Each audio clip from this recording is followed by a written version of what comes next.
दे बाबू, इतिहास रच दे बाबू।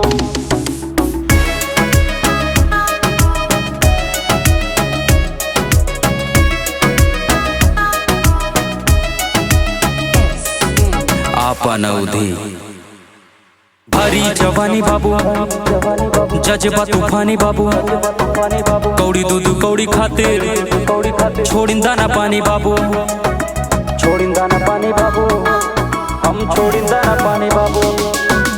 भरी जवानी बाबू, जज्बा तूफानी बाबू, कौड़ी दूध कौड़ी खातिर छोड़िंदा ना पानी बाबू। भूख से बेहाल बाबू, बाबू बाबू पिता कई साल बाबू, हिसाब सबके ले बाबू।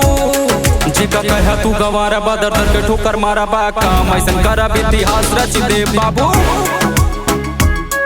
इतिहास रच दे बाबू, इतिहास रच दे बाबू। जेका कहा तू गवारा बा, दर दर के ठोकर मारा बा, काम ऐसन करा इतिहास रच दे बाबू।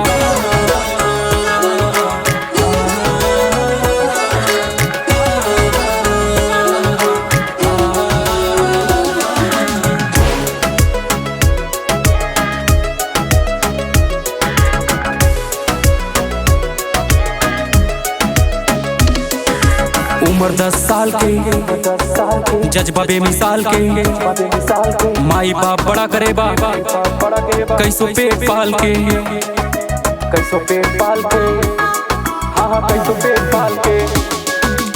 उम्र 10 साल के, जज्बा बेमिसाल के, माई बाप बड़ा करे बा, कैसो पेट पाल के।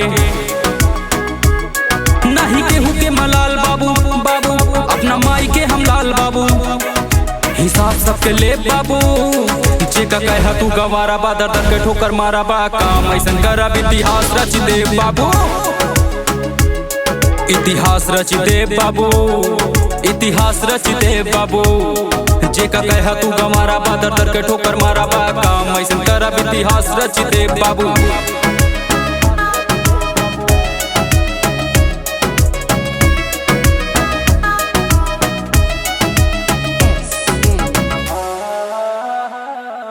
लौंडा लम्बरदार बा, गाड़ी पे सवार बा, नहीं कौनो पहरेदार बा, सब कहे रंगदार बा, कहे रंगदार बा, सुल्तानपुर के रंगदार बा।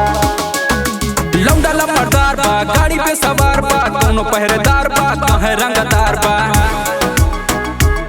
नहीं कौनो बा सवाल बाबू, बाबू सबसे नीक बोल चाल बाबू, हिसाब सबके ले बाबू। जेका कहा तू गवारा बा, दर दर के ठोकर मारा बा, काम ऐसन करा इतिहास रच दे बाबू,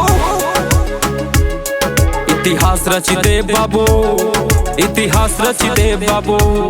जेका कहा तू गवारा बा, दर दर के ठोकर मारा बा, काम ऐसन करा इतिहास रच दे बाबू। सागर अकेला।